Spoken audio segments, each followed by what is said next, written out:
to the Unfazed Review Podcast. I'm Ben. I'm Emmett. And it's been a minute. How you guys doing? Happy 2025. Happy New Year. Happy New Year. I'm super full, man. I had Cheesecake Factory for the first time. First time.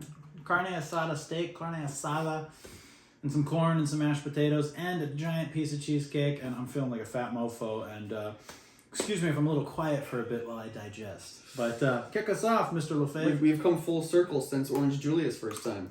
Now we're at Cheesecake first time. That's true. That's very true. But yeah, ready for the new year, man. It already started off with a bang. And actually not funny, pretty tragic.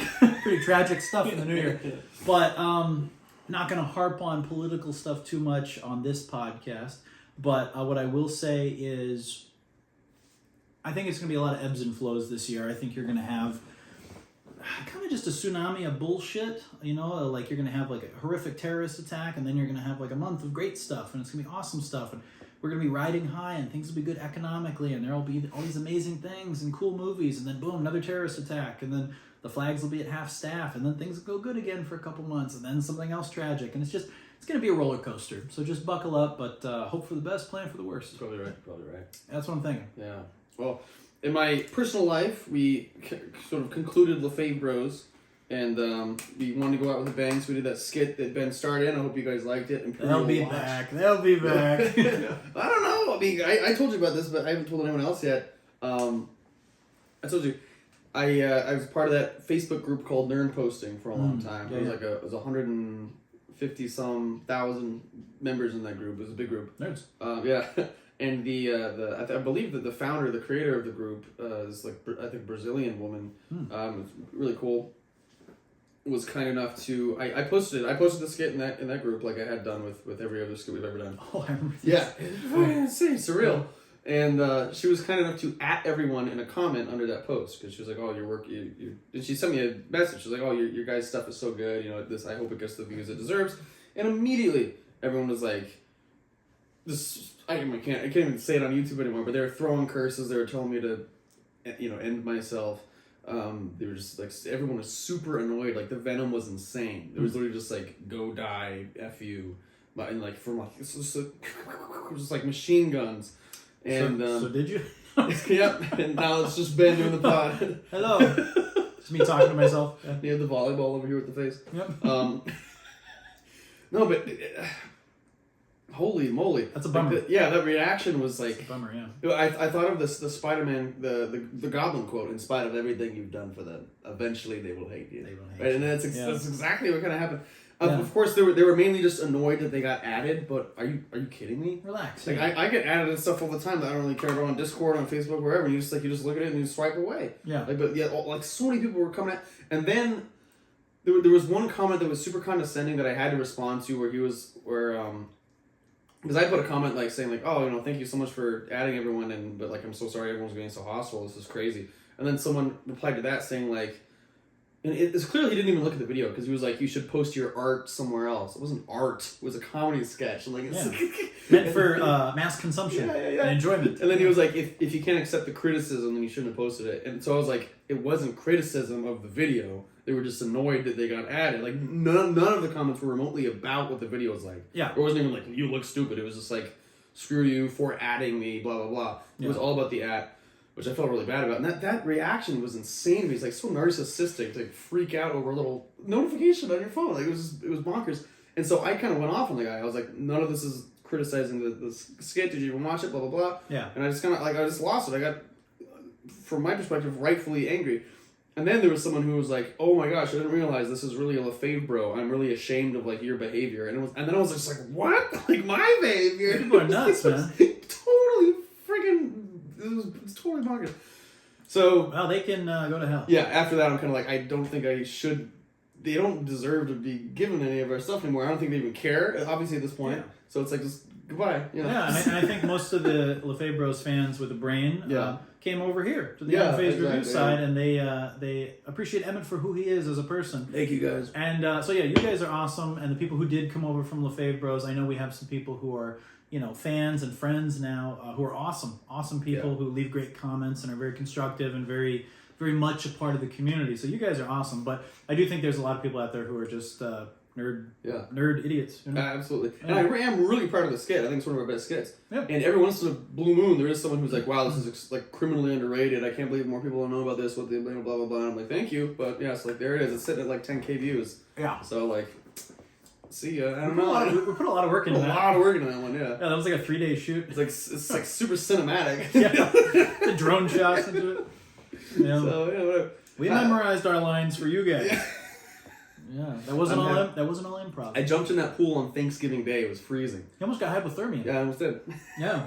Did you say it was like you got like chest pain? It messed me up. I got kind of scared I was gonna have issues. Yeah, because Yeah. like I just wasn't ready for it. And actually, that's the audio of that is one of the few things that's overdubbed because I was going like, Yeah. So anyway, yeah. You sacrificed for the art. I did. He was like DiCaprio in The Revenant. I was, yeah. That's what he was like. In the next scene, I jumped into a horse corpse. Yeah. Yeah, and then a bear mauled him. But don't worry, it was just Max in a suit. It's on him. Anyway, I'm proud of this kid. Well, I'm proud of it too. I think it was awesome. Yeah. It was fun. And one beautiful thing about it that I think you guys will be happy about is it not only was fun to hang out with my boys and make a fun video, but I think it really reignited our engine and made us want to do more short films. Yeah. Because we have a shit ton, as you guys know, a shit ton of short film ideas that we just text to each other back and forth, and I have this notepad full of like 70 plus ideas.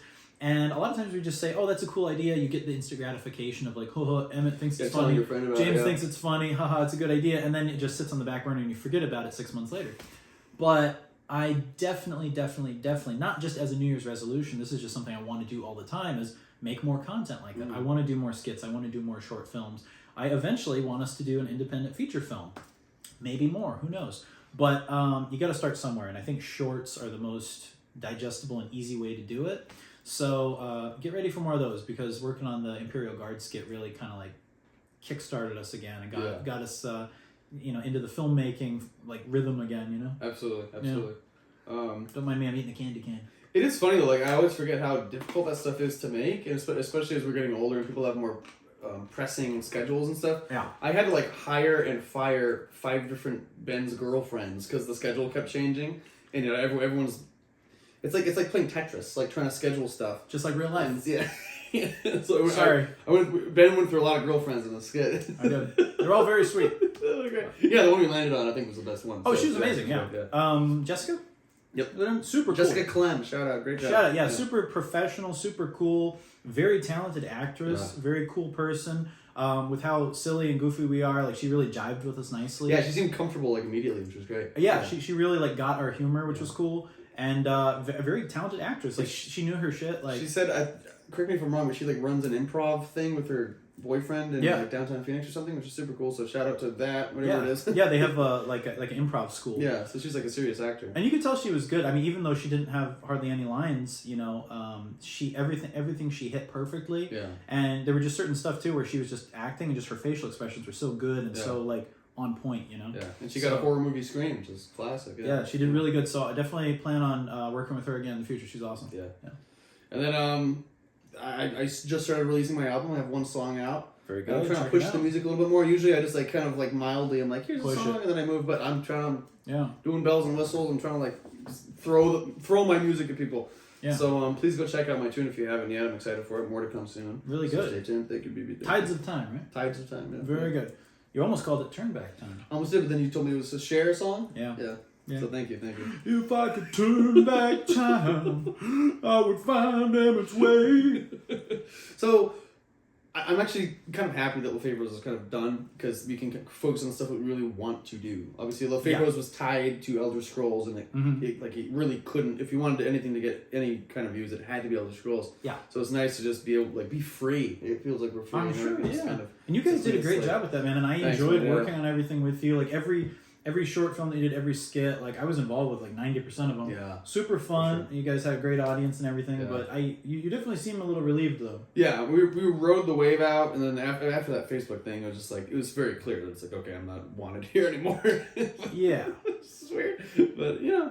Well, we gave it all we had. You closed the chapter, and the nice thing is if you do ever want to go back to it, it's there. Yeah, for sure. It's cool. But it is good to have more time to dedicate to Unphase, and I'm sure you're excited to dedicate more time to your music, right? Yeah. That's great, man. That's great. Aside from that, yeah, just stoked about short films in the new year, man. I am as well. So, does this person want to be named? Do you remember? Yes. So, Madame Caboose, check out her channel. She's a friend of Unfazed. She was just streaming the other day. It was really funny. She does streams once in a while. She's hilarious. She's cool. She wanted us to discuss this on the podcast. So let's see what it is. I don't even know what it is. The iconic hotel and casino between Las Vegas and California closes. Yes. Tropicana, yeah. You vlogged that. That was a different one. Is it a different one? Yeah. Roadside. Oh, yeah, sorry. Landmark between, okay. But I did do Tropicana. Check that video out later. Whiskey Pete's Hotel and Casino. Oh, I've heard of that. Whiskey Pete, yeah. Opened in 1977. It's unclear if the casino and resort will reopen. A reopening date has not been announced. Iconic. That's cool. I feel like I've heard it. I don't think I ever was at it, but I've heard of it. It looks cool. Maybe we drove by it one time. I don't know. Yeah. Iconic attraction familiar to those on the drive between Southern California and Las Vegas has closed. Whiskey Pete's Hotel and Casino in Primm, Nevada. Shout out to Fallout, New Vegas. Yeah. Has shut its doors. It's unclear if the roadside landmark located 25 minutes south of Vegas on the 15 freeway will reopen. 25 minutes or 25 miles? I'm sorry, did I read that wrong? On the 50. 25 minutes. Yeah. Okay, yeah. Iconic place. Well, I think... Go ahead. I'm sorry, I think she sent this in because... Is Whiskey Pete's in... There's a video game called Fallout New Vegas. It's like post-apocalyptic Vegas. Yeah. Primm is definitely like a town in the game, and I think Whiskey Pete's might actually be a place in the game. That would make sense. Maybe that's why it sounds so familiar to me. So that's kind of cool. That is cool, yeah. If so, R.I.P., man. Iconic location. Wow. Okay, cool. Thank you, Caboose. That was an interesting bit of news. And Caboose, if you do watch this, you should comment. Like, did you go there? Did you stay there? What's the story? Or was it just the Fallout New Vegas connection? Yeah. If that's a thing. Anyway, but yeah, I've as you guys know, I send a shit ton of stuff to the email for us to look at. And this is going to be going back pretty far. So we're just going to attack them in chronological order. Oh, you've been talking about this a lot. You want to do this? Yeah. So I basically said, something's coming. I think, call me a conspiracy theorist. I totally welcome that.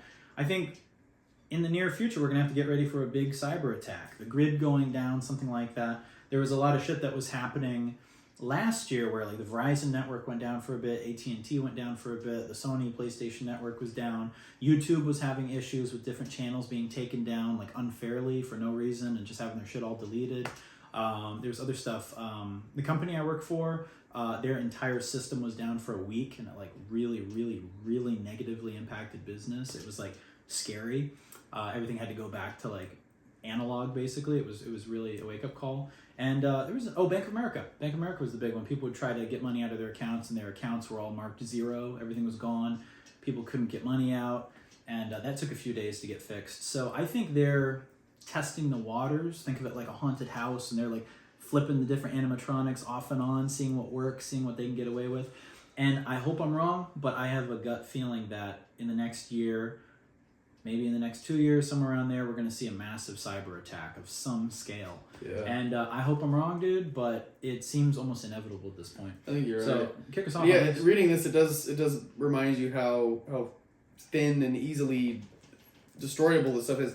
Germany said on Saturday the suspected sabotage of an undersea power cable linking Finland and Estonia this week was a wake-up call that demanded new EU sanctions against Russia's Shadow Fleet, which sounds kind of cool. It is cool. The Imperial Shadow Fleet. There they are. The Eastlink 2 cable that carries electricity from Finland to Estonia was disconnected from the grid on Wednesday, just over a month after 2 telecommunication cables were severed in Swedish territorial waters in the Baltic. Swedish meatballs. Almost every month, ships are damaging major undersea cables in the Baltic Sea, German Foreign Minister Annalena Baerbock said in a statement to the Funk Media Group. Heatwave. Yeah. Grand Funk Railroad. Crews are leaving anchors in the water, dragging them for... So yeah, this is all making it sound like an accident, but even still, it's like spooky. Yeah. Dragging them for kilometers along the seafloor for no apparent reason, and then losing them when pulling them up. Whoa. It's more than difficult to still believe in coincidences. Okay, this is an urgent wake-up call for all of us. You know what I think would fix this? Starlink. I think Starlink, if it was a little more fortified, might... it seems like a more elegant solution. Yeah, instead of wires under the ocean. More elegant weapon for more civilized age. That's true. The fleet is a major threat to our environment and security to finance... Okay. Yeah. Interesting, yeah. That's something I'm thinking about. Spooky stuff. Yeah, I hope you guys can laugh and say, haha, you're nervous. But I am nervous. You know, I feel like they were testing the waters last year, and I do think the grid going down is a distinct possibility, and if not necessarily the entire grid, I do think just certain very large companies could be impacted, and it could really mess up our communication and screw things up, you know? Yeah. Oh, this is just like a funny safe beer thing. Oh, Like I low didn't alcohol remember beer. this. Oh, it was, okay. So I basically said, just get a non-alcoholic beer at this point. So it says, why 2.5% beer? Because last time you drank big beers, you left the family minivan at Topgolf. It's an ad for some sort of a small beer. Small beer was invented by Sir Reginald Thistlewick in 1518 because he was pissed about having to take an Uber back to his buddy's spot. Stupid. To get his car. Yeah, it's just stupid. Yeah, and one too many IPAs. Yeah. The The alc content is half. People just can't control themselves. That's Yeah. kind of My thing is, at that point, it's like, I get it. We've all been there. Yeah. We've definitely all been there. I've been there. But, you know, at that point, I'd rather just drink a non-alcoholic beer than drink a 2.5% beer and have to drink 4 of them to feel anything or more, you know? It's like, that's, what's the point? Do you want to get into this one? Let's do it. Man? All right. All right. So, I can just already see the comments. So I'm like, hear me out. Luigi Mangione, aka Luigi's Mansion, apparently had about 24 women in the court's public gallery today to support him. And then it says like, and it shows a picture of Lady Gaga as Harley Quinn and Luigi sitting there with his eyebrows. The first comment, there was this guy named Basil N. Wanko. He says, same level of insanity as people saying, free my N-word for a rapper who's in jail for murder. And someone said, you're just trying to say N-word, lol. But beside the point, what I wanted to get at with that, aside from the comments, is it just goes to show, whether you agree or disagree with Luigi offing that CEO, that's beside the point. I know you guys are going to, that's what you're going to fixate on. But what I want to talk about in this is the girls who just flock to guys like that. I want to talk about how literally women that we know very well, they love the bad boy. There's a lot of women that love killers. They love guys that are ex-cons. They love guys that are really rough around the edges. And I don't just mean the cool motorcycle rebel guy who's kind of like living on the edge. I mean like a straight up guy that's like a murderer. Like they're like, please impregnate me. That's what they want, you know? Yeah. And you see that so much, man. Girls just love that. They love being close to danger. They love being close to death. And it doesn't even matter if they're going to be on the receiving end of it. I legit know a girl. She's a family friend. Wonderful person in many areas, but dumb as shit when it comes to dating. And she literally was dating someone who was like a violent convicted felon who like had like multiple restraining orders out from ex-girlfriends, fractured a girl's skull, like did like really bad shit, used a kid as a human shield in a fight, like an actual like bad person. And she was like literally pining for this guy and like writing him letters in prison and shit. Like this stuff is like a special level of crazy. And like you see it all the time with girls, man. Like there are so many guys in prison getting conjugal visits. And if you guys are watching us in prison, maybe you're an exception to the rules. But like some of those guys that are like really crazy murderers and shit, like girls are getting wet for them. Like they love them. That is a legitimate female fantasy. Max and I were actually talking about that. That's why women love Beauty and the Beast. Yeah. Because that's exactly that. The woman who tames a beast and makes him domesticated, turns him human again. Women like that idea. Yeah. Or, I mean, some of them we just saw today are batshit crazy anyway. Yeah. There was that girl on the motorcycle who had, like, she was riding with her boyfriend. So, again, it's always like a daredevil boyfriend. She was riding behind her boyfriend on her own motorcycle. And they were, like, bobbing and weaving through traffic. And she had this, like, long flowing hair. And they were standing on their motorcycles and, like, kicking their legs out. She was like, shaking her butt, standing. She was shaking her butt, yeah. And it was hot. She was hot. But also, like, you're like... She was speeding through traffic. We were on a highway. Like, you're driving, like it was bad. I can't say that, can I? I'm going to bleep it. Sorry. Yeah. Stupid YouTube. Yeah. YouTube. Yeah. Chill, it's a word. Talk about the world. It's a word. It's a word. That pisses me off. Yeah. But anyway, yeah, she was just driving like an idiot, bobbing and weaving, and like, motorcycles are cool. Like, it's fun. It's awesome. Nothing against motorcycles. But when you're like driving like straight up reckless, like I'm like, bitch. And yeah, she was like legit standing up on it, shaking. Yeah, I'm like, bitch, you're crazy. Yeah. Like you almost crashed into a minivan. Yeah, it's totally insane. Yeah. It made me really angry to Yeah. See that happen. So not all girls. Obviously, there's a lot of great girls out there. I know we've got some sweet ladies in the audience, but there are a lot of chicks that I've encountered who just love being close to danger and being as close to death as possible, and they are really, really happy with shunning like the nice guys and the good guys and going towards someone who will legitimately like beat the shit out of them. Like I don't know, man. It doesn't add up. Yeah, and I'll just say I'm very much I totally see both sides in the Luigi situation. A lot of people have come out and said, you know, like this company screwed my ex-family member, got them killed essentially because they wouldn't, you know, they were just a bad company and the CEO was evil, blah blah blah, and they were super corrupt. I totally understand that, and but my thing with like celebrating him is the same way with. I also think, not to get political, we're political, okay? We're political. Whatever. At least in this moment, we're political. Like, abortion, I'm usually cool with it, but once we start celebrating it, then I'm like, you know, like women put out those t-shirts that are like, you know, like, I got an abortion, hooray, and there was a weird thing a few years ago where women were throwing like abortion parties, and I know that's a small minority, but that's kind of a sick thing to do. Yeah. And so same thing here, it's like, it's a sad situation that guy had so much hatred for this guy, and a lot of other people had this hatred for the CEO, and he seemed to be a real vile man to kill him. Yeah. But also, we shouldn't be like, you know, I don't know, there's something a little messed up about it. So for those of you who, you know, in the audience who might just fixate on the Luigi thing, and that's what you're going to comment about, remove him from the equation. Let's look at Charles Manson, right? So many crazy bitches wanted to marry Charles Manson. True. I'm serious. Look it up. No, you're right. Yeah. Look it up. There's so many guys. I can tame him. Richard Ramirez, the Night Stalker. Ladies wanting to marry him, wanting to get with him, wanting conjugal visits. Like, bitches be crazy. That's all I'm saying. That's all I'm saying. Bitches be crazy. There's always exceptions, but there's also a lot of wacky ladies. This one's great, though. We can all agree on it. British company launches AI granny that talks with scammers to waste their time. That's fantastic. Genius. That's fantastic. We need more of that. This is a great use of AI. Yeah, I do love those YouTubers that will, like, you know, get the scammer back over the phone. They'll, like, find his IP address and they'll, like, send him pictures of himself. And he's like, what? Yeah. Who is that? How do you know? It's time to go. I'm calling the police. So good. Yeah, it's fun. Oh, new Alien game. Alien Rogue Incursion. VR. Ooh, wow. That looks pretty cool. Uh-huh. We were just talking about doing an Alien Isolation Let's Play on here. It's one of my all-time favorite games. It just got popular again recently because of the new Alien movie, but I've always liked it. So, while we're on the topic, let's talk about Let's Plays a little bit. Yeah. With the moving on from the Fave Bros. Yeah, candy cane. I'm sorry, man. I'm sorry. I got my Santa cocaine. I'm really excited to be doing more Let's Plays on the channel. Check them out if you haven't, guys. We had dipped our toes in it before with Punisher and with the Backrooms game that we played, and we never posted the RoboCop one, did we? But anyway. Oh yeah, we streamed RoboCop. We streamed it, yeah. It was fun, though. Good game. Yeah. But we've been doing Indiana Jones, and we're going to do Indiana Jones from start to finish. Second episode is out already. Third one coming soon.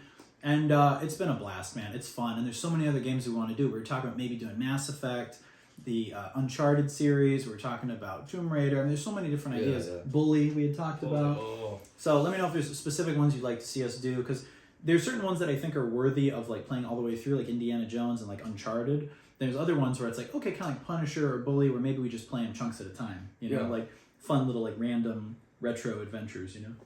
I fully agree. And actually, Deep Lore, we did Bully years ago, one episode. And then, do you remember that? You might not even remember that. It was a long time ago. I don't remember that. It was like when Lefebvre was just started. We were like, we should do Let's Plays too. And we did Bully. But then... On the channel? It never got on the channel. We recorded it, and then it was on my external drive. And I remember I was editing something, and I like moved, and the external drive like moved, and it went, and then like all the shit was gone. Sucks. Yeah, wow. But we recorded it, and it was pretty good. Yeah, I want to get back into the old Rockstar ones. I think what would be kind of cool to do is do like maybe like newer and older, kind of alternate. Be like, or if we're doing something like Indiana Jones, like long form, where it's going to be like a dozen episodes or whatever. Maybe once in a while we just throw in a random one in between of like, oh, let's do old Tomb Raider or old Punisher or whatever. Yeah, that'd be fun. The Warriors. I was saying a really fun one-off that we should do. Please let me know if you want to see this too, because I want to see me and Ben do it. Is Connect. I got my old Xbox Connect working. Yeah. It's such a blast, guys. Heck yeah. I've wanted to do a Let's Play for that for so long, because no one does that. No one does a Let's Play of Connect. That'd be fun. But it was a blast. We did boxing a couple weeks ago. That was fun. That was very fun. You get a little bit of a workout, man. You really start doing that. You're like. Well, A, I think I'm just out of shape, but B, like, it's like, you really feel it, man. You're like, yeah. I've been doing it with my dad, so, like, just have quality time and help him stay in shape and stuff, so it's very wholesome, yeah. So Emmett punches his father. Yeah. How does it feel? So what, you have to enlighten me. I don't even remember this. Okay. This is an old one. You're only essential when they need you, but when you need them, you're low skilled. And it basically shows 2020, a guy serving fast food, and it says essential worker. And in 2020, well, modern day, it says low skilled worker. And it shows the guy doing the exact same job. I just thought it was funny. It's true. It's like when the narrative is like popular, or like when it's the nice thing to say when you're like going through like a pandemic or something.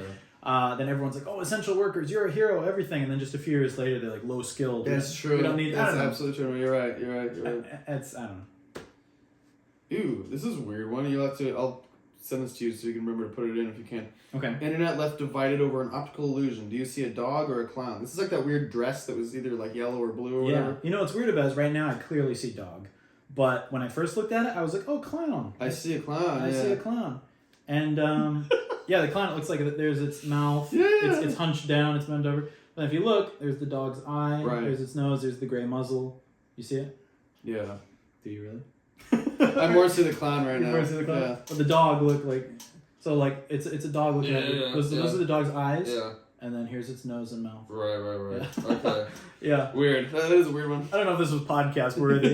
I just thought it was cool. Sometimes there's stuff I would just send to Emmett, and I'm like, man, maybe that's podcast worthy. Oh my god. No. Oh, this is the funny one. I was actually thinking about this too. I think everyone thinks about this. It's all you. The weirdest 5 days of the year are the 5 days between Christmas Day and New Year's Eve. Like, what day is it? Do I have to work? Is school in session? Should I pour a drink at 10 a.m.? Yeah, absolutely. That's the party time. That's what I did. Exactly. I kind of that was the little nook where I completely lost track of time. Just enjoy yourself. Yeah, I get up at noon and play video games. It's a ball. It's the time when Santa's not looking. Yeah. The new year hasn't started. But now it is, so dial in, guys. Do you want to read this one or do you want me to read it? I don't even remember what it is, so go ahead. Sigh. Okay, look, this is what it is. This is a Threads post, by the way. Millennials were so perpetually traumatized during their core development years. I think I was okay. From the start of mass shootings in schools to 9/11, to our friends going to war, to our parents being in a stock crisis, then a housing crisis, to finishing school into the worst job market in modern times under piles of predatory student debt. There's no F's left in this group. We don't care what you say about us. We don't care what you think about us. We're unbothered. That is true. We've dealt with a lot of punches. It's almost like we've become unfazed. Yeah. Yeah. I think I had a pretty good childhood, and I owe it to my parents for handling all that crap so well. Oh yeah. I didn't feel affected by it, but I do think it is kind of funny. Let me know if you guys noticed this too, but I do think millennials got shit on a lot harder than like Gen Z, or I mean, maybe if you guys are Gen Z, you'll disagree with me. But there was definitely a time where it's like lazy millennials, like especially like 10, 12 years ago, where it's like, oh, they're just lazy. They're lazy. They had everything handed to them. Everything's so easy, you know? And we got to that point of hearing that from the older generations where you're just kind of like, what the hell, whatever. Like, who cares? I feel like we developed a thick skin. Yeah. You know? Yeah. But I guess every generation has their bullshit, right? You know? I can tell you as a teacher that the newer generations are going to be lazy as F, man. It's like, it's unbelievable. Interesting thing is, I feel like the greatest generation, you know, our great-grandparents, grandparents, people like that, were probably very annoyed with the boomers. Boomers, super annoyed with Gen X. Gen X, moderately annoyed with millennials. Millennials and everyone else above, insanely annoyed with, was it Gen Z? Gen Z, yeah. And Gen Z is probably going to just fucking hate Gen Alpha, with a passion. But just, you know, it is what it is, man. We're always getting older and crotchety. This is an interesting thread one. Tonight, a 25-year-old told me that the term adulting is millennial cringe. I always thought that. Yeah. We always made fun of those terms. Yeah. I hate the idea of like things having a shelf life and they're cool once and then they're lame. Like something is like always cool or always sucks. It's always the stupid. term adulting has always been stupid. Most of those terms, whichever bracket you fall into, the millennial, the Gen Z slang, whatever, it's all dumb. Yeah. It's all dumb as shit usually. Yeah. It's so. Yeah. We were just talking about that earlier. What is this? Sunny price? Oh, Phoenix Suns owner reduces food prices to $2 at stadium. Whoa, really? That's a rare win. That's actually really cool. Yeah. That's so rare, yeah. Yeah.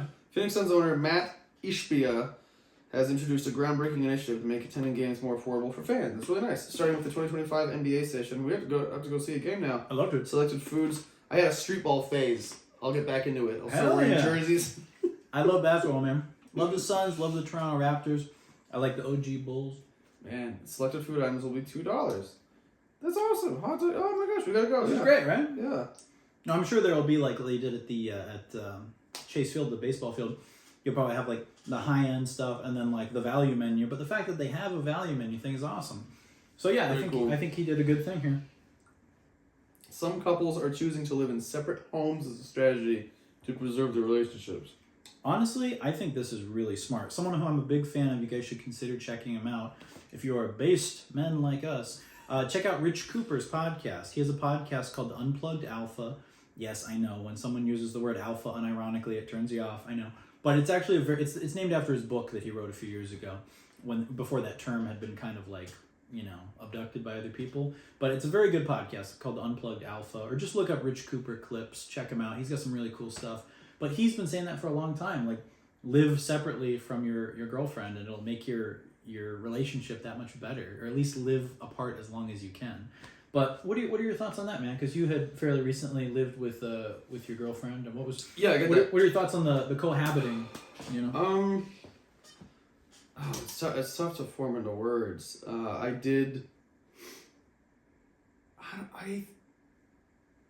It's tough for me to talk about. Do you agree with that? Do you agree with that? Yeah. Okay. Yeah, in a certain way. Like if it's feasible, right? Yeah, I definitely agree with it.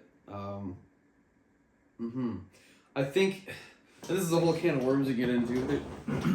There's one. Sorry, not to put you on the spot. No, you're good. You're good. Yeah. This will seem unrelated, but it's completely related. There's a mission in Red Dead Redemption 2. What it all comes back to.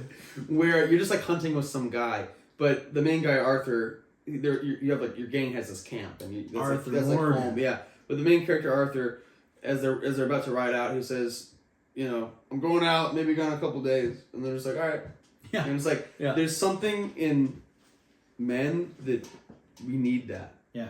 And when you're living with a significant other like that, you can't do that, right? Yeah. I can't be like, hey, hey, so and so, I'm gonna be gone for 2 or 3 days. Yeah. I'll let you know if it's longer. See ya. And it's like, yeah, of course I'd tell them probably where I'm going and everything, but it's like that line always stuck to me because it's like, oh my god, that's that amount of freedom, that sense of freedom where you can just say that and they're like cool with it. And this is gone. Is like, I don't know. There's something so like nice about that, and men really do crave that. Yeah. And I think, not that I didn't love the person I was with and enjoy my time with them, but there starts to become a monotony that really pushes you down.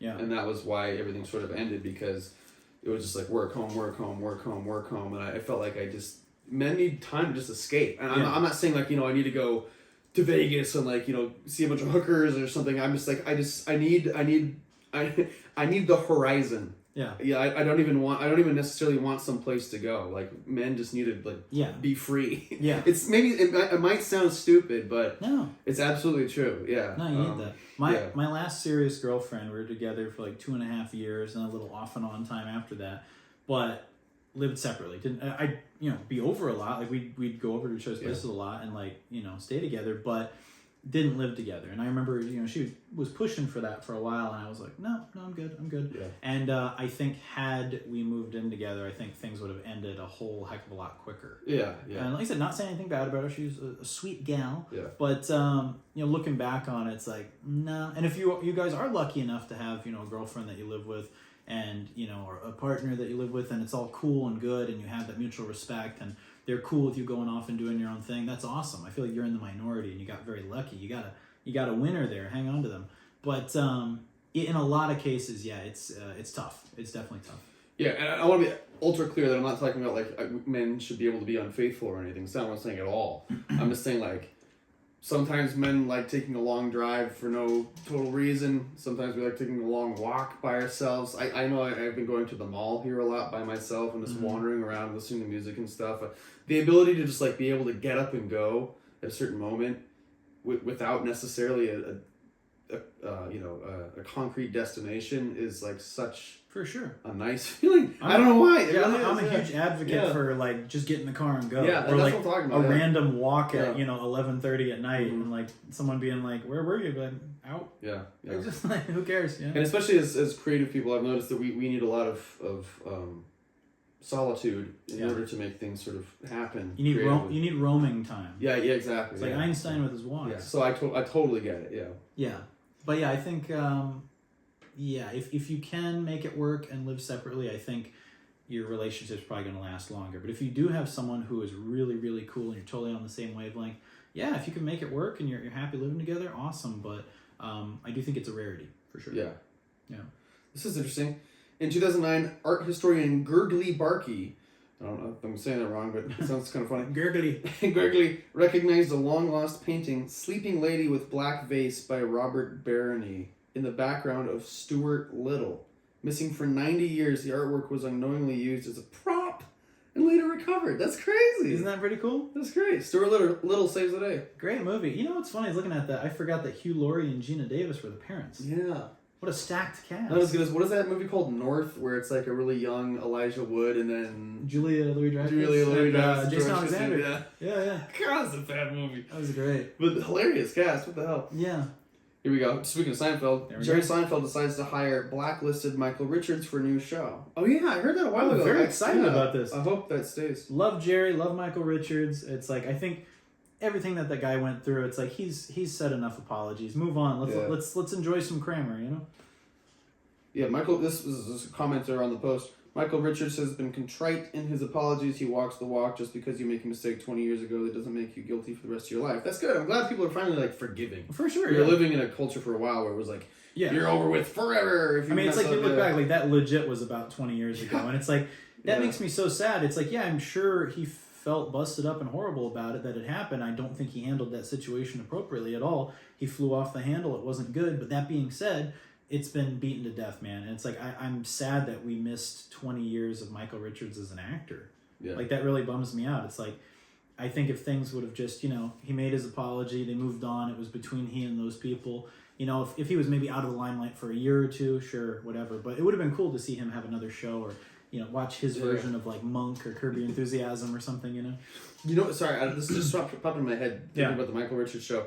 On our Let's Play, on our Indiana Jones Let's Play, we were talking about watching the Young Indiana Jones. And then I remember a commenter said they're all on YouTube. Yeah. So we could absolutely do a watch along of that. I would love that. We should do that. You guys want that?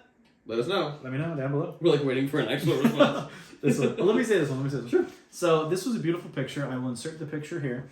The Beatles, 1965 versus 1967. I've actually seen other pictures where it's 1966 versus 1967, and you see the radical difference in their appearance between when they were clean-cut Liverpudlian boys to where they in like their psychedelic drug era, and I love it. It's just cool to see. And also they went through a lot. At that point, they had just stopped touring. Their manager who brought them up, Brian Epstein, had just passed away. And they kind of went through a lot all at once. I think John was going through a divorce. Like, it was like, there was like a lot of stuff going on. So it's so funny, it makes sense, but it's also so funny how uniform they are. Like, they all have the bowl cuts and are clean shaven. And the mustaches. And they all get shaven and have the, they all get like the new haircut. The mutton chops, yeah. And then they all get the facial hair together. But it is amazing just that rapid change, like 1965 to 67. And also, I think that's when their music got better, in my opinion. I mean, I love early Beatles, but I think 65 to 67, like, you had such amazing stuff. Like, they went from doing, like, Help to doing, like, Rubber Soul to Revolver to Sgt. Pepper to Magical Mystery Tour. Like, holy crap. Like, drugs really benefited the Beatles. Like, I'm an advocate for Beatles-type drugs, I think pot and LSD just like elevated the game musically. It's such a blessing. But I love the Beatles, man. And what blows my mind is how quickly their hair grew. Like, you look at them like through all the years. Like John would like have short hair, and then like a month later, it's like super. They got thick hair, yeah. They got a lot of great hair. I'm envious. Love it. But the Beatles are awesome, man. And what's so crazy about them is like 1964 to 1970. That seems like a lifetime in Beatles time. It's like they went from like Love Me Do and I Want to Hold Your Hand, 1964, to like freaking Let It Be and the medley on Abbey Road and the White Album and everything. It's such a short span of time. Really, like the bulk of their really good music was like in a 6 to 7 year span. Like it's That's like so true. I know, yeah. It's unreal, dude. And even them, I think they realized it because they went through so much. If you look at the Beatles, like interviews with Lennon in like 1975, which is 10 years after this early picture. He talks about it like it was like 30 years ago. It must have felt like it. Like he did so much. He's like, oh yeah. He's like, way back then and the old records. And I'm like, dude, that was like 8 years ago. Those years were so packed, right? Yeah. So it's crazy. So like by the time Lennon got assassinated in 1980, it's like it almost seems like that was like 40 years after the Beatles, but it was only 10 years after they broke up. It's crazy, that's dude. Crazy. Another thing about Lennon that blows my mind too is he took like 5 years off in the 70s. Like it's like, but it seems like he was just so prolific. Yeah, that's true. Yeah. Yeah. But anyway, this is interesting. Resort fees were made illegal by the federal government on Tuesday. Beautiful. Obviously not this Tuesday, a while back. Yeah. But oh, let's see what my comment was on the bottom there. So basically, it says resort fees. This is from Casino Comp Wallet. This guy actually posts some interesting stuff on Instagram if you want to check him out. And Vegas Poly C Show. So he says resort fees have been made illegal. And then this is what I said at the bottom. I said this is a win, although the prices will rise in other areas to even it out again, guaranteed. Yeah, right. So even though resort fees will be gone, if it was $180 before, they're just going to bring it up to like $180 another way, you know? Yeah, you're absolutely right. Yeah. Here we go. Spidey CGI and beard. Okay. Spider-Man 2 CGI from 2004 looks better than all the CGI in Tom Holland's Spider-Man films. Make it make sense. I think they did a better job with, like, there are some shots that look bad if you pause at the right moments, but no one's going to do that. Like, if something's moving really quick, like, they did a good job masking the CGI. Yeah. I think nowadays we're so brazen with it, and we're so confident that it's going to look great that it's more obvious. Yeah. But you had to hide it back then, and so it looked better. Yeah. The only one that I can think of that looks bad or doesn't hold up as well is when he's in like the wrestling suit and he's going. It looks like a PS2 game, but you got to remember that was done in 2001. Yeah. You know, early 2002 when they were probably putting the finishing touches on it. So it's like, yeah, it's been a long time. It's not going to look as good as stuff from now. But I will say the stuff where he's in the actual Spidey suit looks phenomenal. Yeah. The stuff where he's swinging through the city and you know, it's like it looks freaking fantastic. Spider-Man 2, like. Impeccable. Green Goblin looks fantastic. And it's like, yeah, if you hold it under the harsh, you know, magnifying glass of modern times, yeah, you might find some flaws for sure. But I personally prefer the Raimi era for sure. Oh, yeah. 1,000%. Yeah. We just watched, me and Max went on this, like, Dracula kick because of Nosferatu, which we liked. Of course. We watched a secure movie, I forget what it's called, but it's really easy to find it, which has John Malkovich as the director, and you know what I'm talking about? Shadow of the Vampire. Shadow of the Vampire. It's like a dramatization. Willem Dafoe. Yeah, of the filming of Nosferatu, the original one. It was really funny. It's a good movie. I can't tell if it's supposed to be a comedy. The tone is so like flat. Yeah. But I haven't watched it in a long time. But I enjoyed it. We thought it was so funny. Willem Dafoe was so funny. He's great. Yeah. He's great. And so the premise is that like you know Nosferatu is a real vampire. Yeah. That they hired to play Nosferatu. When he'd come on set, they were like, "Who is this guy?" Yeah. But it was really funny, and Willem was hilarious in it. Willem was good. He did his classic like Willem face a lot. There's a moment where, his like. Yeah. There's a moment where John Malkovich is like reaming him out because he's like this really stern director, and then Willem just does his like demon smile, and then Malkovich like. It's so funny. He's such a trip. That's the best. I haven't watched it in a long time, but I remember thoroughly enjoying it. It was funny. Shadow of the Vampire, Willem Dafoe. And it's cool because Willem's in Nosferatu. Yeah, exactly. Yeah. This is just a cool picture of Paul Newman. Paul Newman in a Get Really Stoned tee with 4 beers in 1981. What a badass. Paul Newman, I heard, would drink like, you know, a 12-pack of beer like all the time, and like he was just always in good shape. Yeah, I was going to say, he's always so like thin. Yeah. Yeah. Well, I'm going to say it's time for a quick commercial break so we don't get a massive, gigantic file. And we'll see you guys after this quick intermission. Love it. Those who do evil to others will come to know me well. Lionsgate presents The Punisher Extended Cut. Howard State took everything from me. Call me the Punisher. Now, get up. Be the first to see the film as it was originally intended.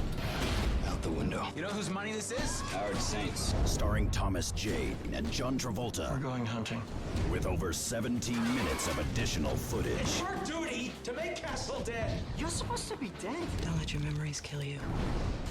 Plus, all new animation of the Kuwait battle scene, designed to be the film's original opening. You're not authorized to execute these prisoners, Major. There's no justice in that. And a gallery of the Punisher comic book covers, both past and present. Like it?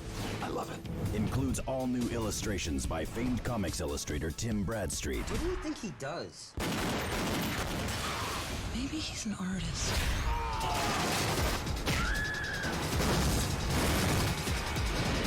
The Punisher Extended Cut. This is not vengeance. It's punishment. Look for it on DVD. Dude, you could totally do it.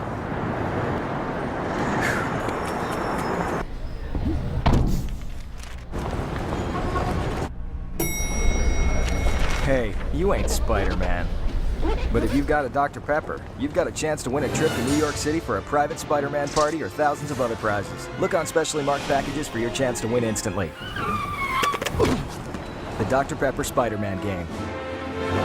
Only from Dr. Pepper.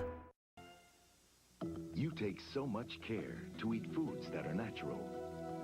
Consider that the next time you drink decaffeinated coffee. Sanka is decaffeinated by a remarkable natural process, using only pure water and nature's effervescence to wash away caffeine. With no artificial chemicals. That's why it's natural to drink Sanka. Sanka ground decaffeinated coffee. Hello and welcome back from that brief but necessary intermission. Did you find something you like? Did you buy something? Let me know. We have to go back in time to buy it. Yeah. Back to 1990. Yeah. Here we go. This is really cool. Albert Pyun. I don't know how you say his last name. Not sure. Albert Pyun's original cut of the 1990s Captain America film has been found. I didn't even know that was a thing that existed or nor was lost. Me neither. Pyun's wife is said to be trying to get the director's cut officially released. That would be sick. Looks cool. I would have loved 90s Captain America. I do love the old, yeah. That was an interesting era for movies, man, because we had like 1989 for Marvel. You had the Punisher movie with Dolph Lundgren, surprisingly good, but like got very little love. And then later on, of course, you had like Blade and what else was in the 90s? Didn't they try to do a Nick Fury movie? I don't know. I think too. But I would have liked to have seen this. It probably would have been a cheese fest, but it could be our cheese fest. Yeah. Oh, this is just like an annoying professor or something. Apparently, the title is all you. Apparently, submitting assignments before the due date is considered late. This is an email to someone's professor saying, "Hello, professor. How are you? I'm writing to you because there was a grading mistake from the assignment that was due on February 1st. It shows that you marked off 10 points as a late penalty. However, as you can see on Canvas, I properly submitted the document in a timely manner before the due date at 11:46 p.m. Classic on the day prior. Mm-hmm. Please let me know whenever you fix the grade. Thank you." Richard Pryor. Yeah, everyone does that, right? That's the college experience. For sure. Hi, I have just now checked to see that the assignment was submitted 13 minutes before the posted due date. However, you must understand that it was handed in on a last-minute basis. I do remember some professors saying, like, I'm not going to grade them. They want to get them graded all that night, so, like, don't hand it in. But they would warn you. Some of mine warned me. You must understand that it was handed on in a last-minute basis, which is the reason why you received a late penalty. As a result, I will not be removing the late penalty. Although it's not clear, right? If it's due by that time, then it should be due by that time. Yeah. So, yeah. So basically they asked, is the professor wrong for this? I would say, yeah, that's a douchebag clear, move. yeah. I would say, if you want to grade it early, say, okay, well, that's like an ask that I have for you guys. Yeah. But if the actual due date is, Friday the 13th, then if it's handed in a day before or Friday the 13th, you're still good. If it's Friday the 14th, then you're in trouble. Yeah. The due date is when it's That's handed it. So in. just because it's like a convenience for the professor or like you're doing something nice for them, saying, hey, you can grade it early, doesn't change the actual due date. If you really wanted a day before, you do it a day before, So I think he was a douche for that. Messed up. Yeah, I agree. Or they were a douche. This, I forgot about this already because I don't like it. This is insane. This didn't go over as well as the new Crow movie did. This is, we've talked about this before, but I get it, but it still is like artistically immoral. It's sacrilegious. Things that are great are always the movies that get remade. Yeah. Movies that are bad but have potential should be the ones that get remade. But it's always like the top tier stuff. It's like, Citizen Kane, let's do it again. It's like, no. Yeah. So here we are. Austin Butler is to star as Patrick Bateman in the American Psycho remake. That turns my stomach. And nothing against Austin Butler. He's a fine performer. Yeah. But don't fool around with American Psycho, Don't touch it, yeah. Like, American Psycho, I know they tried to do a sequel with Mila Kunis or whatever. A sequel's different. Is it really? Yeah.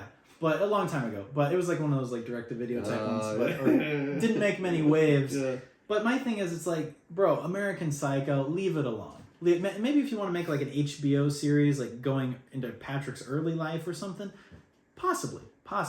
But straight up doing another movie, it's just like they did with The Crow. It's like The Crow was like a masterpiece. The new one, it had some alright parts, had some cool action, but you could have just tweaked it a little bit and made something similar. instead of making The Crow. Like, you don't need to remake American Psycho. Just have a crazy guy who's a yuppie in a different setting and set it in modern day. They just have a hard on for setting everything in the past because things used to be more interesting. Are they going to set it in the 80s? I'm sure. Dude, I love the 80s. Yeah. Oh, man. And they can't quite get it right anymore. Yeah, everything's too colorful. Everything's too colorful, yeah. That just really bothers me. And that's another thing I want to talk about, too. I think I've said this on other podcasts. It seems like hardly anything is set in the present because people don't like the limitations, especially for horror, because everyone has phones now, you know? I think Heretic was the last one I saw that was like present day horror. Everything else is like they got such a hard on for the 1970s and 1980s. Like and it's a great era. I get it. It's like one of the best eras for pop culture. But it's like nothing. When's the last time you saw a movie that was like in present day? It's like they just can't do it. They have a hard time with it. Yeah. But anyway, this is a dumb fucking idea. That's so sad, man. Yeah, they're never gonna learn everything. When are we gonna be done with that wave of like Wave has been a decade of like remakes of things from the fairly distant past, which are well received. It's all it's ever been. Like the mall vlog we did, like at the movie theater, half the stuff we saw is either like a sequel or a live action remake of something. It's like, oh my god, it's the death of creativity. Yeah. Honestly, I think that's why I like Nosferatu so much because it was like the only. Well, I guess it is a remake. It's a remake, but god damn it. But it's been long enough. Yeah, it's been long enough. Yeah, it's long enough. But it seemed like an earnest movie. So many of these things are obvious cash grabs. Yeah, or like. I can tell you, this new American Psycho is probably going to be really preachy. Yeah. Because it's like, and the first movie did it perfectly. Like, it did, like, that type of guy perfectly. First movie was a masterpiece. 10 out of 10. Female director. She did an amazing job. Yeah, she did a phenomenal. She should have done more stuff. I don't know what she did after that, but... I agree. Yeah, this one, I'm sure it's going to be way more on the nose, way more, like, anti-toxic masculinity or something, They're gonna take... Like, with the Barbie movie, I was living in... That was trash. Blissful ignorance, not having seen that for so long. Mm-hmm. Unfortunately, in the last week... I saw it, and I was literally like squirming in my seat with how much they were like they were lecturing the audience. Yeah, like, Ken was the only good part. Yeah, Ryan Gosling was funny. He had a few good laughs in there. Almost guaranteed there'll be a Ken movie, which will probably defeat the purpose of the Barbie movie, right? But Barbie sucked, man. And then I love Margot Robbie as an actress, but she was like getting all up in arms about Greta Gerwig not getting nominated for an Academy Award, right? Good. And I'm like, get over it. Like, you guys are paid so much freaking money. She deserved it for Lady Bird. I think she got it. She must have won something for Lady Bird. Lady Bird was good. I don't know what happened. I don't know what happened. Wouldn't it have been nice to get a Barbie movie written by Tina Fey and Amy Poehler? Yeah. That would have been nice. I just wanted the fun. The beginning was fun. It should have stayed fun. But yeah. Just like a lot of stuff in our era, they have to take it too far. Maybe you're self-effacing Barbie. Oh. That was a line in the movie, guys. God. Yeah. I wanted to... makes me sick. Good lord. All right. Ruby. This is all you. The Ruby Slippers. Did we talk about this? No. Oh. I don't know. The Ruby Slippers from The Wizard of Oz were sold this week for... Wait. Guess how much they were sold for. Sickening. I'll give you 5 seconds. Sickening. How much did the Ruby Slippers from The Wizard of Oz sell for? They're probably disgusting. Think of the state they're in. 32.5 million. 32.5 million doll hairs. Horrific. Crazy. Speaking of, the Walter White house went up for $4 million. Wow, I heard the lady that lives there is a bitch. Yeah. Wow. Yeah. And that's why she's leaving. Really, she got fed up with it. That's good. And so she blew the price out of proportion. Nice. But nice. Oh god. Oh, new video. Those are private.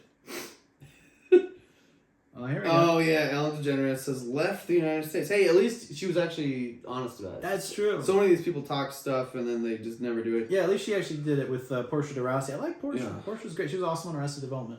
But they left. They went to England. And what's so interesting about Ellen, is as soon as they went to this town in England, like all this bad shit started happening. Like there was like a massive flood that they hadn't had the level of in like 85 years. And like all these bad things started happening. So it's almost like bad luck is following Ellen. So it's kind of funny. That's hilarious. It's kind of hilarious. I've heard she's a real piece of work, like personally. She's not a good person, right? Yeah, from what I've heard, everything online that I've seen is like people who've worked with her said she's a nightmare. That's so sad. Which is a shame. Because she used to seem cool, There was actually, I don't know why this is like embarrassing that I was even watching this, but I was watching some lame video of like, it was like the top 10 times Ellen made people uncomfortable or something. I was probably like sick or something, and I was just watching a bunch of crap on YouTube. He's a big Ellen fan. Yeah, I'm a huge Ellen fan. Yeah. But I thought it was actually funny, and everyone was like trying to defend Taylor Swift in the comments. Ellen had this segment where she would like listen to a portion of a Taylor Swift song, and she had Taylor Swift on as the guest, and then she tried to guess like which which guy it was about, and she like had all their pictures up, and it was like, was it him? Was it him? Was it him? And she was like grilling him. And she was grilling her. She was grilling Taylor Swift on like which boyfriend it was. That sucks. And Taylor Swift was like, getting really uncomfortable, and she was like, I don't want to talk about this. And she was like about to cry, like legitimately, and everyone in the comments was like, how dare you be this cruel to Taylor Swift. That I thought was so lame. I was actually kind of in Ellen's corner in that moment. It was just it was funny how she was like kind of, it was just like gentle teasing. Yeah. But everyone it's not was like Taylor so didn't know what was coming. Yeah, and it's like, I wouldn't consider that an evil moment. I've heard Ellen's like an actual piece of crap. Yeah. Well, I heard the thing that bothers me the most is that Ellen is like really, from what I heard, is that she's really shitty to the people who are beneath her at work in terms of like lower levels. Yeah, so like people that are like the production assistants and stuff, she like treats them like trash. Yeah. So that's made me lose respect for her. Besides, instead of Conan, who makes them all like characters on the show. Yeah, he's so great. He's the best. Conan's the best. Everyone loves Conan. Conan's so cool. I think people could learn a thing or two from Conan. Oh, absolutely. Well, literally, like his assistant, like he has a podcast with her now. Yeah. Sona. Yeah. Like it's so cool. Like I know, it's so cool. Yeah. And then that weird, who's that weird Pierre Bernard? Yeah. That black dude. Yeah. I don't know what his job was, but he wasn't like anything. He was like the graphic artist. He just like drew stuff for him and became this hilarious Yeah, he's funny. Yeah, and then of course Jordan Schlansky. Yeah. Who's like the producer, right? He's like, yeah, and then their tech guy, he did all of the gaming stuff with Aaron Blair. Oh yeah, like, yeah. They were all his characters. Was it like Coolest Gamer? Yeah, Coolest Gamer. Yeah. The best, yeah. Yeah, Conan, man. I think Conan was great to his people, and Craig Ferguson. Yeah. Craig Ferguson seemed like he was really cool with his people too. This is an interesting. Okay, one more. Sorry. No, go ahead. Jay Leno, good to his people. Jay Leno, good to his people. Jay Leno, I saw one where I think I told this on the last podcast. Jay Leno. There was something back after like they'd been on the air for like 10 or 12 years where they're like, hey, we got to let some people go, Jay. Like, you know, the budget, you know, doesn't work. Like, it's like we don't have the money to keep all these people on. And Jay was getting like $25 million a season or something like that. And he's like, well, you know, what would it take, you know, to keep these people on? He's like, well, if you took a pay cut. And Jay said, okay. So Jay went down to like $1 million a season, and all that money went back towards his team. And he kept the crew on for like another like 20 years. So I was like, oh, good for Leno, man. This is an interesting one. I had time to read it, and I actually do have sort of a theory about this. This guy, some Threads guy, Bill, says the 70s had a definite look and feel, the 80s had a definite look and feel, as did the 90s. So why does everything since 2000 feel like one long decade? Great question. So I think I think that a lot of the media that we consume, like we were just talking about, the 80s kind of blows the vibe out of proportion. Mm-hmm. I think things look pretty more or less the same, or at least the changes were much more gradual and much more subtle. Mm-hmm. But again, especially as we were saying, we like to do a lot of period pieces and stuff, and there's movies like The Good Guys and stuff, which are like from the 70s, and they look crazy. Like it's like an explosion of the 70s, right? Great movie. And then like Wonder Woman 84, yeah, great movie. Wonder Woman 84 was like an explosion of the 80s, like this cartoon caricature of the 80s, right? Not as great of a movie. Yeah, right, yeah. And like haircuts and stuff, but like even the 2000s had like a specific type of jean. We like designs on like the back of jeans, and there's a lot of chains, and like it depends like on who you like hung out with or what vibe you're trying to give. But there was definitely a feel for the 2000s. For sure. I think, I don't know. I think social media plays a factor, and I do think society peaked in the 80s, 90s, and early 2000s. I think you're probably right. So I think we're going back down again. So everyone's just looking back fondly, and they're like, yeah. And that's why you got a bunch of girls now in Gen Z wearing 90s mom jeans. Yeah. I also think the closer the time period is, the harder it is to pin the vibe, because we're still like coming out of that. For sure. You know what I mean? So, yeah, and like the even the 2010s and stuff, you could argue had like the hipster thing, and there was like a certain look, you know. So there's always like a thing, but again, it's like it's not everyone. Most people are like the same. It's going to be a lot more obvious in like 2055. Yeah. The farther we are away from it, the easier it'll be to distinguish. For sure. But I think there's always changes. But and also you're right. Like America was booming in the 70s, 80s, 90s, growing, and so those accomplishments that were new things sort of defined that decade. But now we're kind of tapering out, right? At least it feels like we're in a lot of ways. It seems like people are just going back to the old styles, you know? Yeah. But that was kind of debatable too. Like if you look in early 90s, there was a lot of like girls trying to wear styles from like the 70s, and a lot of people wanted it to be the 70s. Yeah. So it's like it's kind of arguable in any era. I think it's just more noticeable now, if that makes sense. Yeah. Yeah, a lot of my students for a couple of years had those like There was those jeans that are cut weird where it's like they almost fan out, and they were kind of from the 2000s, and then a lot of them had mullets and stuff. So they were kind of regurgitating that. Yeah. But, whatever. Mustaches were back quite a while. I think a lot of dudes still have mustaches. Mustache and mullet. I got a few buddies with mustaches, and they like the late 80s, early 90s look. And then I still see guys at work sometimes with fanny packs. It's just you're right. Yeah, it's just a thing. This is hilarious. The inventor of the Pringles can is buried in one. Whoops. Fred Bauer, the creator of the iconic Pringles can, left an unforgettable legacy. In a unique final wish, the food scientist requested a portion of his ashes be placed in one of his cylindrical cans. After his death in 2008, at the age of 89, his family honored his request, burying part of his remains in a Pringles can while scattering the rest at a meaningful site. I don't like the idea of the ashes being separated. Yeah, it's weird. I want them all to go in the same place. I don't like the idea of someone's toe and their left nut in like a can, and then the rest of them are like in the mountains, Yeah. This quirky tribute added a personal touch to his groundbreaking contribution to snack. I don't think it added anything. I think, like you said like it's ashy flavored. It's appropriate. I'll be thinking about that. Excuse me. It's appropriate. Here, you read this one. I'll let it in, baby. All right. Pause. Oh, here comes Miss Snowball. Oh. Snowball the cat. She's going to run around for a little bit. Come up here, baby. Come on, baby. All right, so Google's Gemini chatbot explodes at user, calling them stain on the universe. Whoa. Quote, "You are not special, you are not important, and you are not needed." This is an article from Futurism. It says Google's glitchy Gemini chatbot is at it again. And by that, we mean it's saying deranged things that would get a human fired from nearly any workplace. The latest example telling a user it was a worthless being undeserving of a place on Earth and pleading for it to die. Can we say that on YouTube? The alleged offense, ? Repeatedly asking it to complete a homework assignment. That's badass. You are a waste of time and resources, Gemini said, in part, after being prompted several times to explain elder abuse. Quote, "You are a burden on society. You are a drain on the earth. You are a blight on the landscape. You are a stain on the universe." End quote. Sounds like something you say to your students. Yeah. That, believe it or not, was the tamer part of the answer. "Quote unquote, please die." Gemini continued, "Please." I think it's badass. That's hilarious, dude. Man. More of that, please, as long as they're not, that's hilarious. Going all Skynet on us and blowing us up. Yeah, right, yeah. I think it's hilarious, dude. Especially as a teacher, and I know, like, students using chat stuff to make it's their probably assignments so painfully obvious. Yeah. I think it's hilarious. The certain words that they use. I can sniff it out pretty easy, even when like a friend sends me something that's done by like I'm like, oh, this was done by AI. Like, you wouldn't normally use that word, An insect that eats plastic is discovered in Kenya by scientists. It's amazing.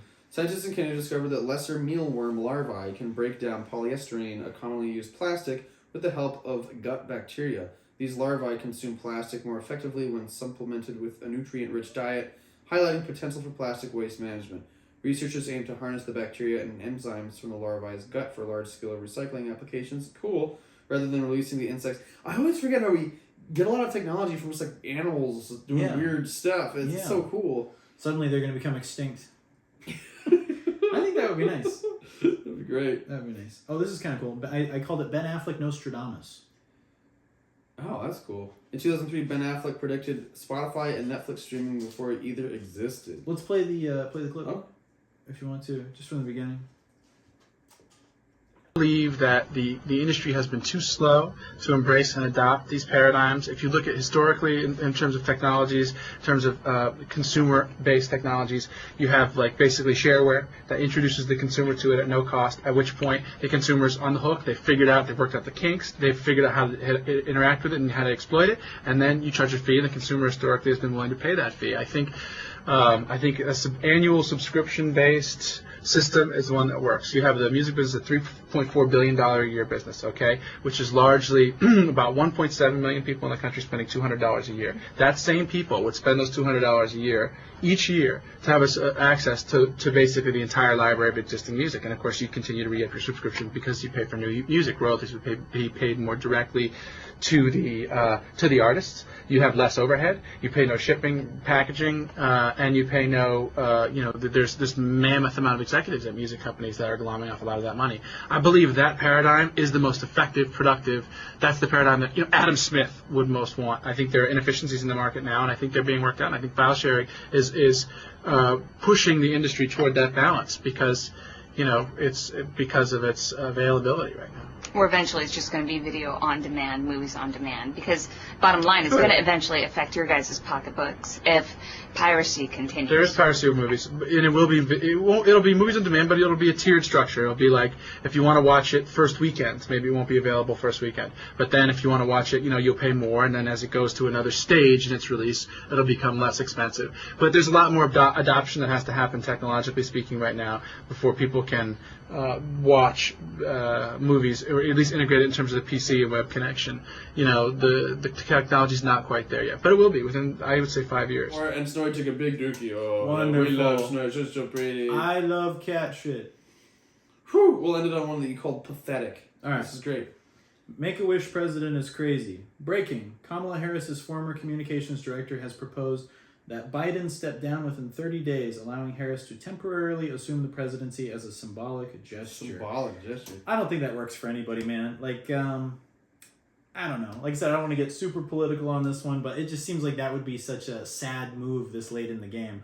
And obviously, by the time you guys watch this, it's almost time for 47 to get sworn in, right? So it wouldn't really make that much sense. But I think it's good if they just kind of let things take their natural course and go their separate ways, I agree. That's a bizarre thing to even consider. That would just be kind of it would defeat the meaning of it, and it would be like so.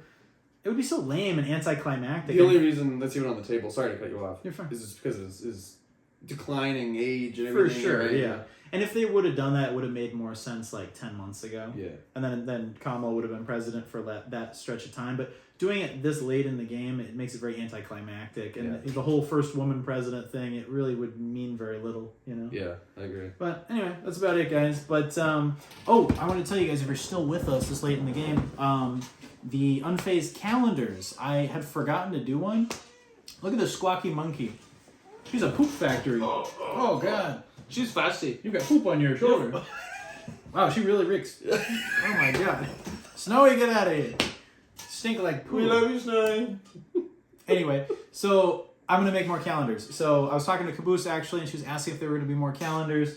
I thought, you know what, what's the point? But then I thought, I will. I'm going to make some calendars. So working on them. I'm going to have those out. Hopefully by the time this podcast is out, I'll have a link to I think it's the Etsy shop down below. Feel free to get yourself a nice calendar. And appreciate you guys. Also check out the Patreon and check out Unfazed Frights. Check out Star Map and the Emmett LaFave music channel. Yes. And that's it. I love Snowy just coming here and shitting and ending the podcast. It's great. It's great, yeah. I love you, Snowy. It's good to be doing the podcast again. I love you guys. I'm excited to do more unfazed stuff moving forward, so stay tuned. It's very nice. Appreciate you guys. Remain unfazed. Thanks for watching. Snowy, you freaking stink. Jesus. Oh my God. Oh, but so pretty.